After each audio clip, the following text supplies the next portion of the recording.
bear for the next 10 minutes and I'll be around. Right, so like I said, so we do films for conservation, apart from the naturalistic films that we do for TVC Volenteers. So I run a production house called Trailing Well Productions based out of Bangalore. And in that, we have a way to take conservation forward. What we realized when we're doing films for films mostly for natural history is that we tend to go to many remote places. We tend to reach out to a lot of people who work on conservation, sometimes small individuals, sometimes small organizations which are not really known in the mainstream conservation sense. So it was when working with these people that we realized that while they were doing some amazing work, they needed some sort of support to take their conservation work forward. And there's where this whole idea stemmed, and that is what we are doing. So we call it Beyond Filmmaking. So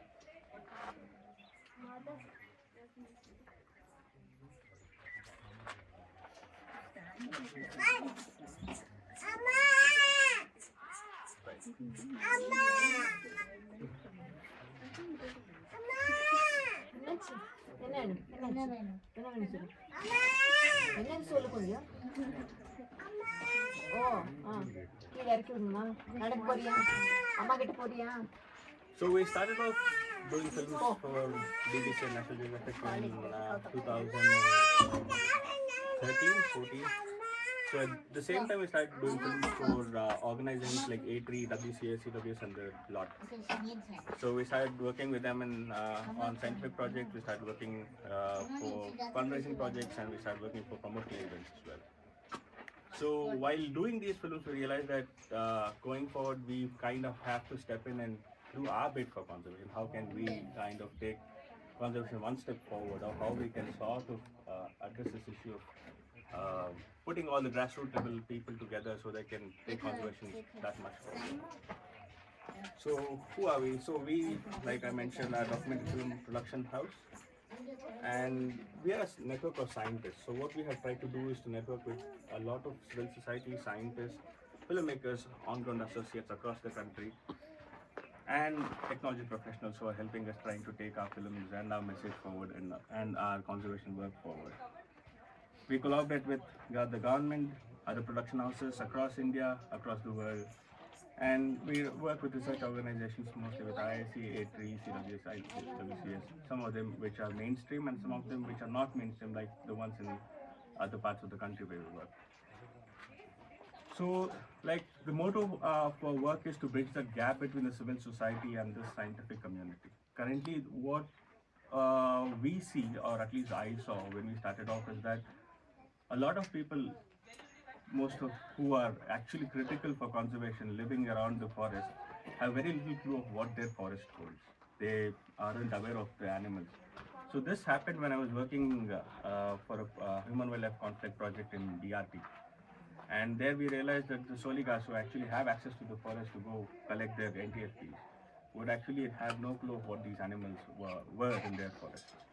That is where this whole thought began, that we are a country of 45,000 plus species, and we are discovering more every year. And we still didn't know much about it, apart from, say, a handful of animals that we see on mainstream media. We really don't know anything about our own wildlife.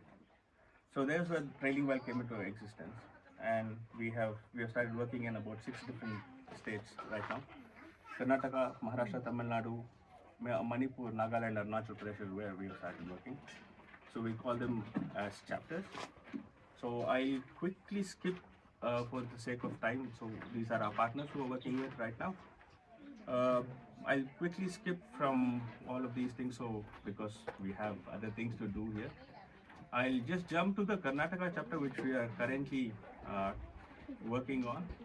So we worked in all of these places. We've got work happening everywhere. So the Karnataka chapter began in Bidar. So it was in 2021 when I was commissioned to do a small film for jungle lodges and resorts. So when I reached there, I realized that the land had much more potential than for a 2-minute movie. And there is where the Land of Commons, which was 2 minutes, began to look like a 22-minute film that would talk about a lot of other things, including the lives of Blackbuck and the land itself. And as we were there, we realized that when we were researching for the movie for data to film, realized that the last scientific paper that came out of Bida was in 1994 by H.N. Kumara. And that paper just spoke about, it was mostly to do with wolf populations in Karnataka. And it just mentions that there are X number of wolves in Bida is all that we had. So when we actually went there to film, it was mostly about trying to lead to a lot of people, trying to meet a lot of farmers who are probably affected by black bucks in their backyards. And that is how we actually saw the black bucks, saw the wolves, saw all the rest of the animals that we'll be showing in the film.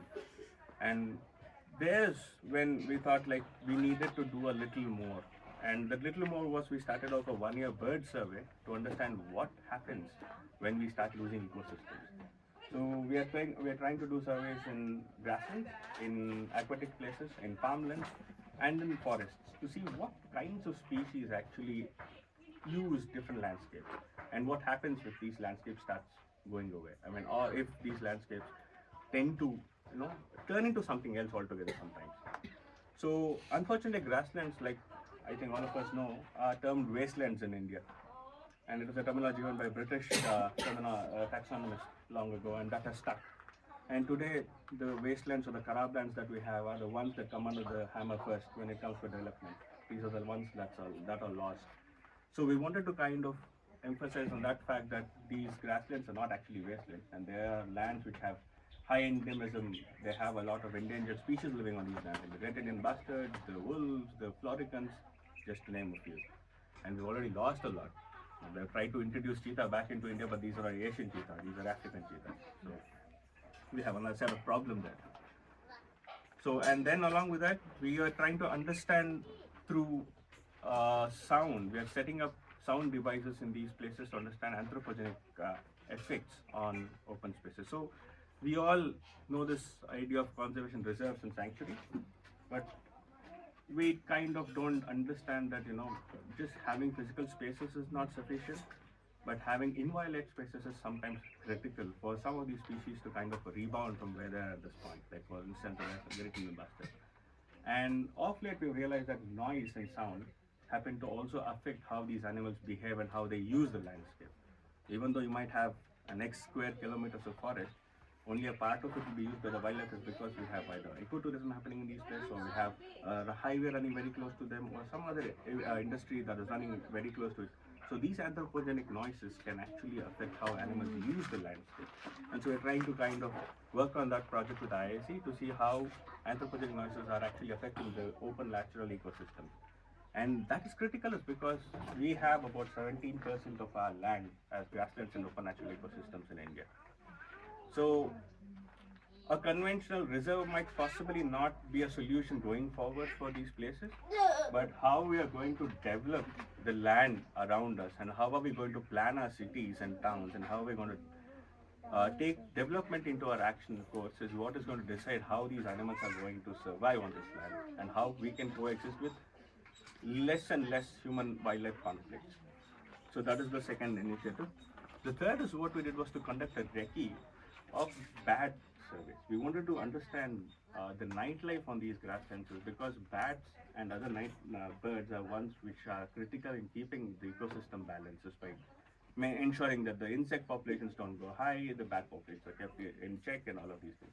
And often what happens is like these landscapes where we work in the grasslands, these like Bida for instance is known as the monument city of monument district of Karnataka. Similarly is the case with say in other grasslands across the place where there are old monuments left and stuff. And also the fact what we also wanted to see is like in Bida there is a very interesting place, or I could say an ancient monument, a cultural thing called Khares. It is an underground water harvesting system brought to India by the Bahmanese kings in the 16th and 17th century. They had gone into ruins and now they have been rejuvenated, and it provides water to about 40,000 people currently. And when there was a drought in 16 and 17, Bida was the only district in North Karnataka which prevailed without an incident, and much of it was thanks to the Khares. So that is another part of what we are trying to do. Karez. So they're either called Kares or Kannak. Kannak. Q-A-N-N-A-T. Kannak. So it's a Middle East word, and it is actually used in a lot of places across the world, in arid places where water harvesting cannot be done on the surface. So they tend to use underground water systems to harness water and harvest it for drinking purposes, for irrigation purposes, and for livestock purposes. And the third thing we're trying to do is a camera trapping survey of the landscape to understand what species use these lands. As we already know that these landscapes are understudied, we have absolutely no data at times, or very little data to begin with. So what we're trying to do is to put camera traps to understand what is the mammal density of this place, what animals are using this landscape, and what are the interventions we should think of, if at all, interventions are required for these landscapes. And the last is to create a grassland conservation or restoration project. While it is not extremely critical to restore grasslands, but there are places where if grasslands are not restored, animals like the bustards and the floricans might really go extinct. So in the Bidar district and then the Koppal district in the northern Karnataka region, there used to be a good population of bustards, but now I think we have reduced them to one, probably one individual is what is left that visits Bidar every year.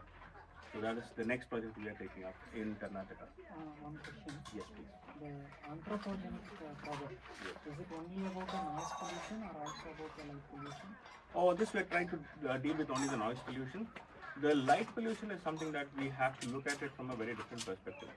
For that, we need to understand the actual area of the land, one, and the second thing we have to understand is what land animals do use this land, and what are the night and nocturnal creatures that exist on the land, how. So bat Breki will probably give us some insight into what animals use the landscape in the dark. So once we have a nocturnal animal life understanding, then we can take up the light pollution aspect as well. So on a whole, this film tries to kind of touch upon all of these points, keeping the blackbuck as a focal species, is because these are the ones which are going to enrich the land, and these are the ones that are going to ensure that they act as a flagship species for the grasslands.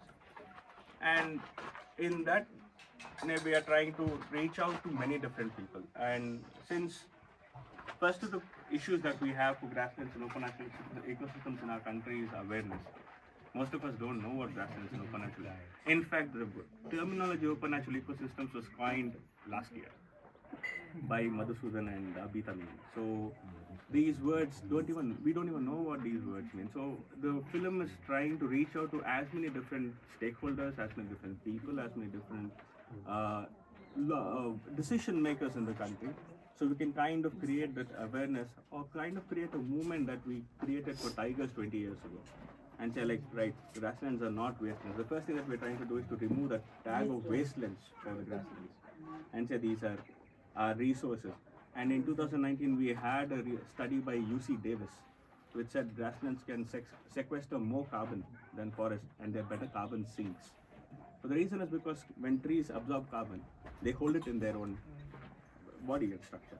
When they get burned down, the carbon gets released back to the air. While grass itself can take in carbon and it is sequestered in the soil. So the burning of the grass in itself will not release the carbon into the air. So that way they act as high sequestrations of carbon sinks. So these are the points that we're trying to kind of highlight in this movie, and then trying to take it to as many different places. So we filmed in Karnataka, in the northern Karnataka region, then we filmed in Maharashtra, and we filmed in Talchapur and in Sam in Rajasthan. So the idea is to make regional voices of the movie and take it to these different places where people actually live alongside blackbucks and all of these animals, and tell them what they are actually living alongside. And the second thing is to create a voice for the different sets of people. The forest department, to begin with, is because unfortunately in India, when we say forest, the only thing that comes to our mind is wooded patches. So when the department wants to acquire any piece of land, the first thing they do is to go plant saplings. I'm sorry I'm talking this here today, but yeah. So saplings are probably the biggest danger we have for grasslands today. So in Bidar, thankfully, we have a DCF who is a conservationist by heart, who understands these different things. So deforestation drive is on the way, and grassland reforestation is on the way as well. I think Samir will know better Kalpavali. Yeah. So we are trying to also get Kalpavali to come, people from Kalpavali to come and talk to be the villagers and talk about how different planting crops can actually help from crop representation. And even has set up a tour for the be the villagers, agriculture to go to Kalpavali, interact with the farmers there. Understand? So while I'm saying this, I also have to thank Samir really, is because for this film we were trying to get somebody of a known name or a face to kind of give music and help us with Vasu Dixit. So Vasu Dixit is giving music for this film, and we've been able to rope in Arundhati Nag to give us voice for the film as well. So while I'm standing, thank you so much. While I'm standing here today, I'm seeking different things from different audience. One is like, if any of you happen to know any celebrity or anybody who can promote this voice further for Grasslands, we'd be really grateful to have such support coming our way. And we have different methods of outreach. One other thing what we want to do is to create a regional voice. We want to create the same documentary in Tamil, in Telugu, in Marathi, and then Hindi. So we can reach out to the audience who actually are critical for practice for supernatural system conservation. So we have an agenda of things that we want to do coming forward. So we have some budget set that we are also looking out for. So these are the initiatives we have at this point. So currently in Bida we've been able to do some interventions where one of our team members is on the state wildlife board. He got onto the state wildlife board this time. So we have actually put forward a proposal to create conservation Blackbuck reserves in some of the bigger areas. So there is two big areas in Bida which are still untouched, Shapnal and Kolmel Kunda. Put together I think they come out about 85 hectares or something. That is a start for us now, and we are trying to get more and more land to come and join, become a part of the grassland structure. But at least the good part here is that Kandre, our state wildlife minister, is from Bida. So it makes life a lot more easier in the terms that he understands these problems because he's from that village. So we've already given them a request for proposal has been sent across. They've been actually notified some land for the conservation reserve. So hoping that by March next year we should have something of a notification that will come out saying reserves have been created in Bida. So this is the intervention that we're really proud of actually.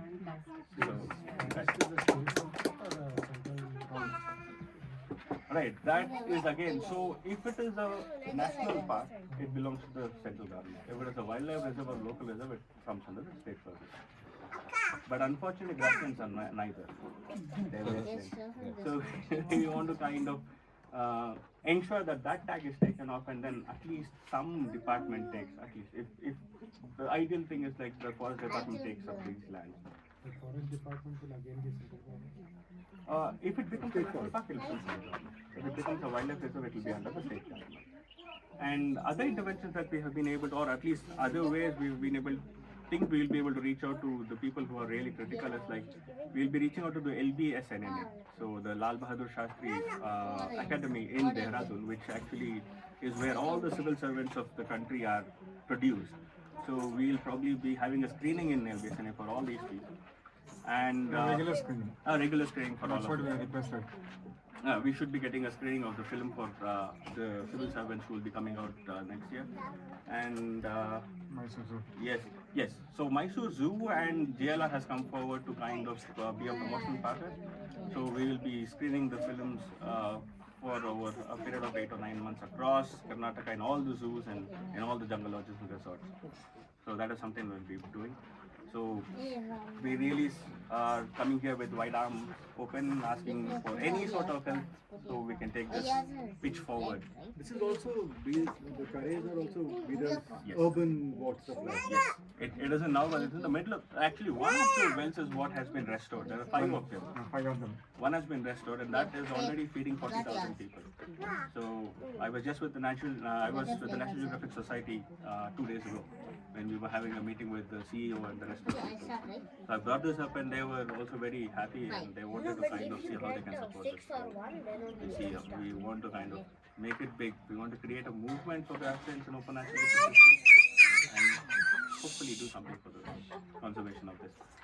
So that is where we are looking. So for the film, we are kind of like trying to look for a budget to make some promotional activities, to take it into different places, to get all the regional voices to be created, some editing work and all of that.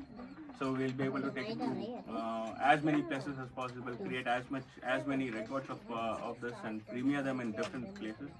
We're planning to also release it here in Karnataka in the presence of the Minister of State Forest, Ishwa Khandre, and hopefully one of the person we are trying to reach out to is Rahul Dravid.